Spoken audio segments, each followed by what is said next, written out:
It's also a corporate culture of competitiveness, right? So they're competing with all the other corporations, and you have to keep up, and there's no way other than to increase your profits every quarter. That's right. And That's right. That is exactly. You do the right thing by your workers. All right. That's a perfect example.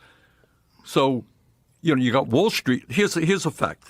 When we talk about it's not only income and wealth inequality that bothers me. It's concentration of ownership.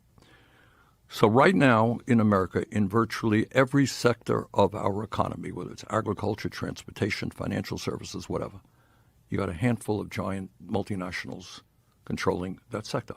But here's another amazing fact. Who do you think owns these corporations?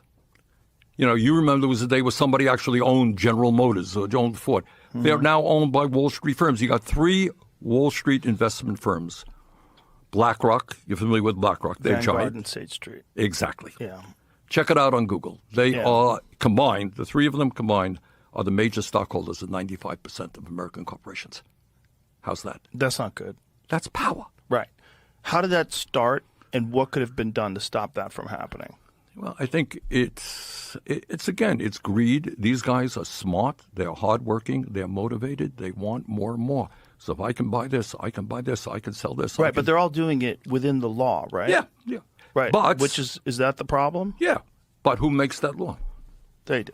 Now, I want to go to another issue. Yeah. Which is very rarely discussed. All right? You ready for it? I'm ready. All right, hang on. Okay. There we go.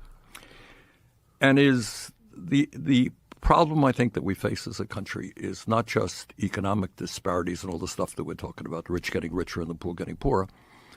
It is political power.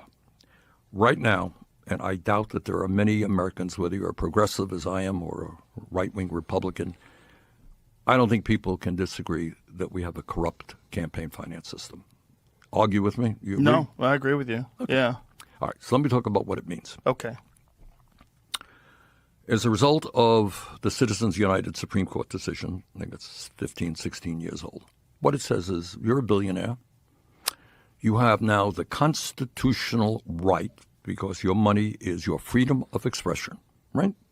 So you don't like Bernie Sanders, you can put millions or hundreds of millions of dollars into a campaign and express your view about how terrible Bernie Sanders is, right. And you can buy that election, right? That's your constitutional right. I think that's probably the worst decision that the Supreme Court has ever made. So what is the result of that decision? The result of that decision, let's take us to where we are today, is that Elon Musk, and I know Elon was on your show, and he's here in Austin, huh? Yeah. Okay. And we could talk about Elon, but he spent $270 million to elect Trump as president. Okay. I think that's absurd that any one person. What's the most someone donated towards the Harris campaign?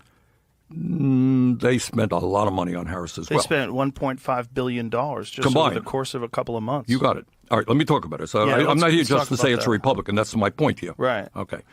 So Musk spends that money, and what's his reward? He becomes the most powerful person in government for 3 or 4 months. Okay, fine. But what you have right now, and I just saw this the other day, you are a Republican member of Congress, okay? And you say, there's a reconciliation bill, which we can talk about in a minute, that this is Trump's big, beautiful bill that's coming up literally on the floor of the Senate very shortly. So let's say you're a Republican representing a low-income district. And you say, I got a lot of people on Medicaid in my district, and kids can't get to college, and I worry about food programs.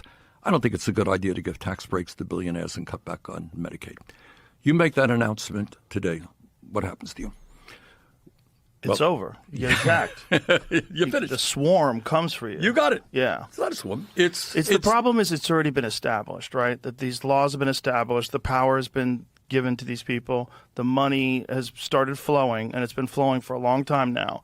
And this is the issue with starting something that you can't stop. Well, you can stop it. You can stop and it. You got to stop it. Okay, but if you do stop it, all these people are going to throw all their money at stopping you from stopping it, correct?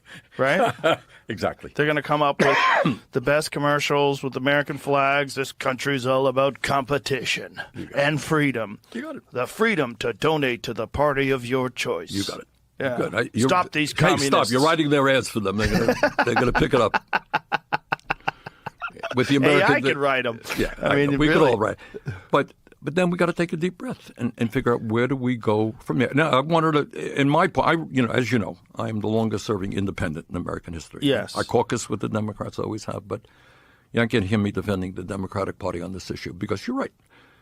During the election, it wasn't just Musk and Republicans putting a lot of money into Trump. It was Democratic billionaires putting a lot of money into Kamala and into other candidates as well. And I mentioned there's a guy named, I don't even know his first name, Mr. Massey. Is that name ring a bell? Thomas Massey. Thomas from Kentucky. Yeah. And this guy, as I am, is opposed to this war in Iran. Just yesterday, Trump gave a long post about how they're going to primary this guy. And what bothers me is you would hope that there would be respect enough for members of Congress that you can vote your own conscience. You could, represent your constituency. Every district is different in America. But right now, anybody stands up and say, well, I disagree with President Trump. Bam, you are finished. We're going to primary you. We got all kinds of money. You're out of there. Larry Fink, Soros, State Street, Vanguard, Blackrock. How much have you looked at what they're doing and what their ties are? I've looked at it. Yeah? Yeah. They're pretty much running everything. Yeah. S&P 500, the number that 88% of the companies on S&P 500, 88% of them, the largest shareholder of those companies is either State Street, BlackRock, or Vanguard. 88% of them. Okay. And then you see their influence in defense contracts. Okay. So we went through a deal. I'm like, let me see if these guys, this ESG, Larry Fink, Vanguard, State Street, if they have any influence on military contract, defense contracts.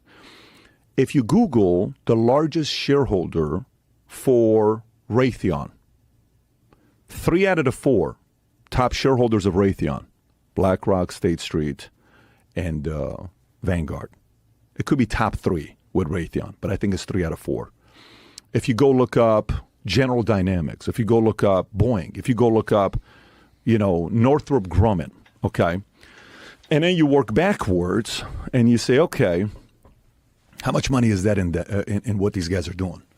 You'll find the amount of money we spent in our military, $744 billion on how much we're making from defense, but you'll see some numbers saying last year is 13% of our GDP, which is around $850 billion. That's more than the next 10 combined. We gave more money to Ukraine than Russia spent on their military last year. And when you look at these contracts, then you're like, okay, Fink is there, these guys are there. Okay, let's go look at Hollywood. Same thing you see there. Let's go look at pharmaceutical. Let's go look at this. And you're like, wait a minute. These guys essentially have a monopoly. Well, how big is BlackRock? $10 trillion. How big is $10 trillion? Only 2 countries have a bigger GDP than what BlackRock has, assets under management, U.S. and China. That's how big BlackRock is.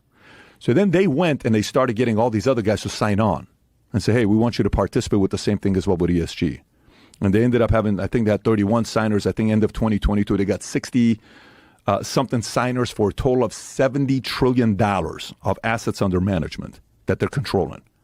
So now they're controlling other places. And just recently, if you saw the rebuilding of Ukraine, did you see this contract? Rebuilding of Ukraine, $400 billion contract. BlackRock and Chase is helping rebuild Ukraine. And then, okay, I'm not a conspiracy theorist, but what the hell is going on here? They have that much control to get everybody to do what they want them to do? Yes. So Dylan Mulvaney, who cares? Why? Bud Light. How does that tie up?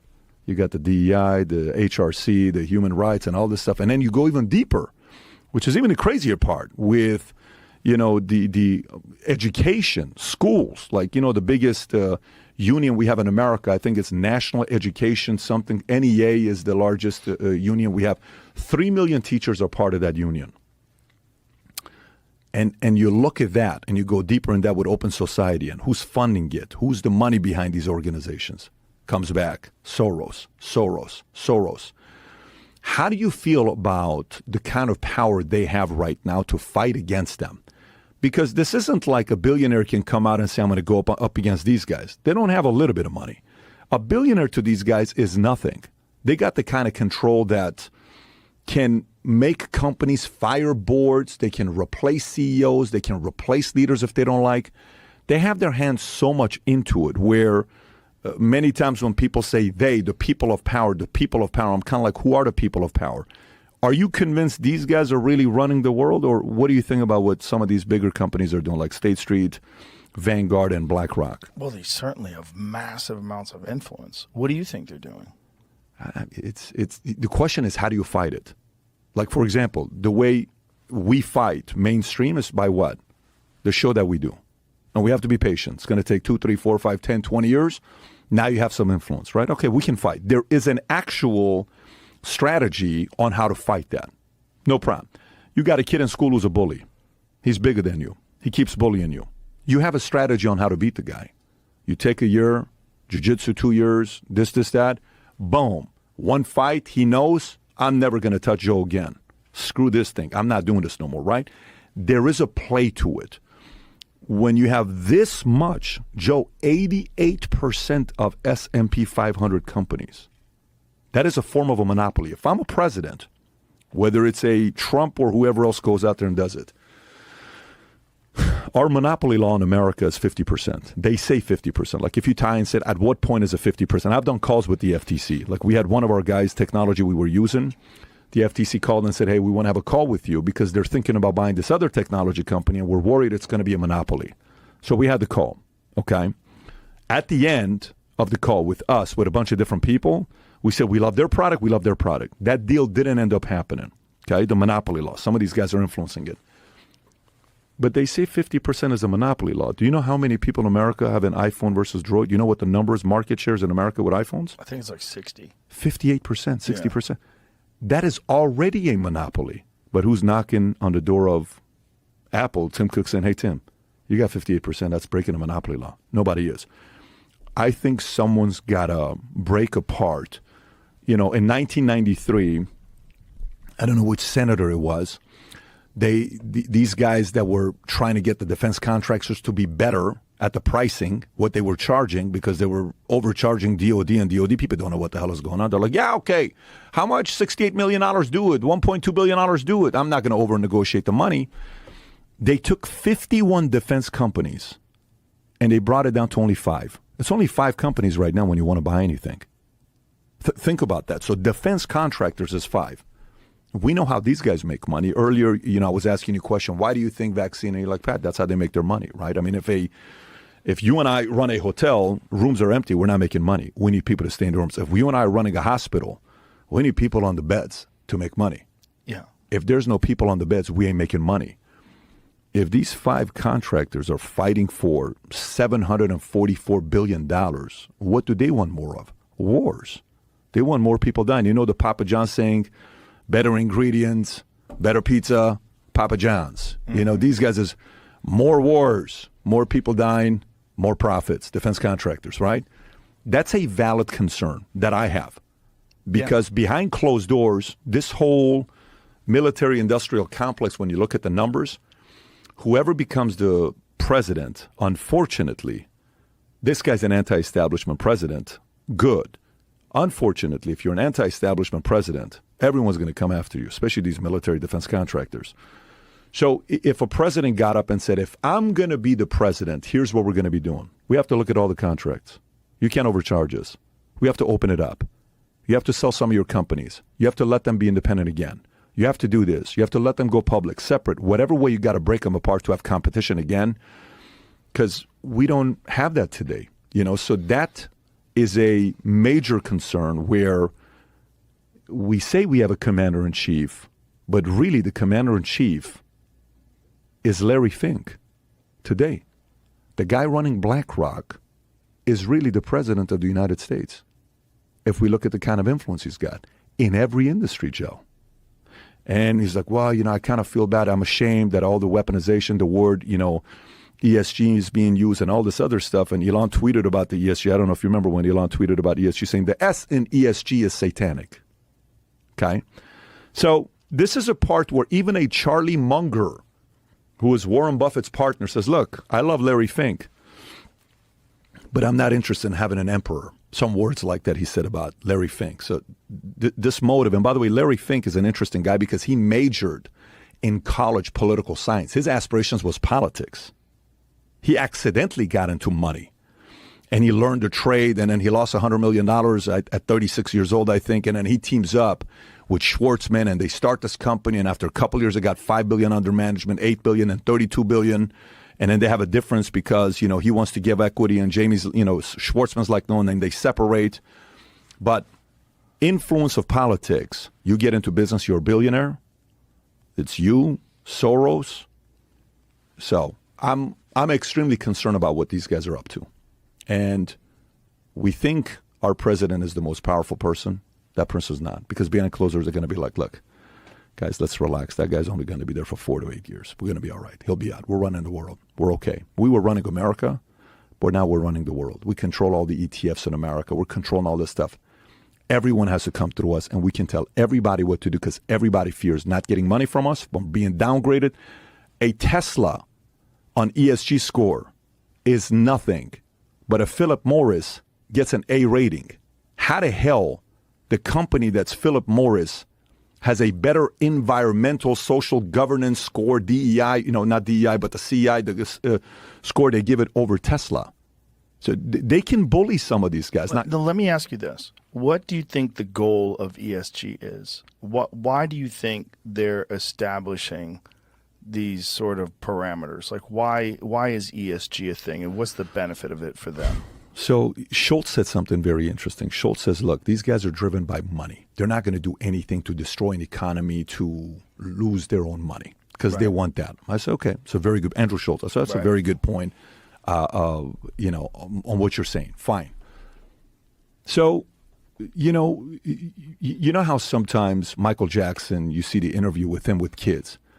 Oh, they're just sleeping in the bed. That's all it is. And we're just having a great time and we're storytelling. And you're like, yeah, bro, I get it. It's a little weird. You got a 7, 8-year-old, 10-year-old kid sleeping in your bed and, all this stuff. And it's a little bit fishy what you're talking about here. It's not normal.